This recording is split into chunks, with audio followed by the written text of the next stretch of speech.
আমি তৈরি করব সাবুদানার মিষ্টি রেসিপি। প্রথমে আমি একটা বাটির ভিতরে সাবু নিয়ে নিলাম, তারপর আমি জল দিয়ে কিছুক্ষণ ভিজিয়ে রেখেছি এবং ভালো করে ধুয়ে আমি ঝরঝরে করে নিয়ে এবার আমি সাবুর সাথে চিনি মিশিয়ে নিয়েছি। এবার আমি দুধটাকে জাল দিয়ে এক সাইডে রেখে দেবো এবং সাবুগুলোর সাথে আমি 3 চামচ গুঁড়া দুধ দিয়ে দিলাম, দিয়ে দেবো 1 চামচ কর্নফ্লাওয়ার। সাবুগুলো আমি হাতে একটু মেখে নেব।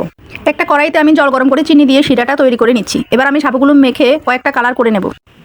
এবার আমি হাতে একটু ঘি মেখে নেব। এবার আমি সাবুর মিষ্টিগুলো করে নেব গোল গোল করে। এগুলো আমি সাদা কালার করেছি। এভাবে আমি সবগুলো মিষ্টি করে নেব। রেডি হয়ে গেছে সাবুর মিষ্টিগুলো। এবার আমি সবুজ ফুড কালার আর একটু সাবুতে মিশিয়ে নেব। এগুলোকে আমি ভালো করে মেখে আবারও মিষ্টি বানিয়ে নেব। এবার আমি আরেকটু সাবুতে অরেঞ্জ ফুড কালার মিশিয়ে নেব এবং এগুলোকে ভালো করে মেখে আমি আবারও মিষ্টি বানিয়ে নেব। এভাবে আমি 2-3 কালার করব। এবার আমি হলুদ ফুড কালার মিশিয়ে আবারও আমি সাবুর মিষ্টিগুলো রেডি করে নেব। সবগুলো মিষ্টি আমার রেডি হয়ে গেছে। আমি কড়াইয়ে আগে থেকে চিনি শিরা করে রেখেছি। সবগুলো সাবুর মিষ্টি আমি শিরাতে এক এক করে দিয়ে দেবো। এবার আমি দুধটাতে দিয়ে দেবো কয়েকটা এলাচ এবং পরিমাণ মতন চিনি। চিনিটা যার যেমন স্বাদ মতন দেবেন। ভালো করে নেড়ে এবার আমি দুধের ভিতরে সাবুগুলো দিয়ে দেবো। দেখেন খুব নরম তুলতুলে হয়েছে।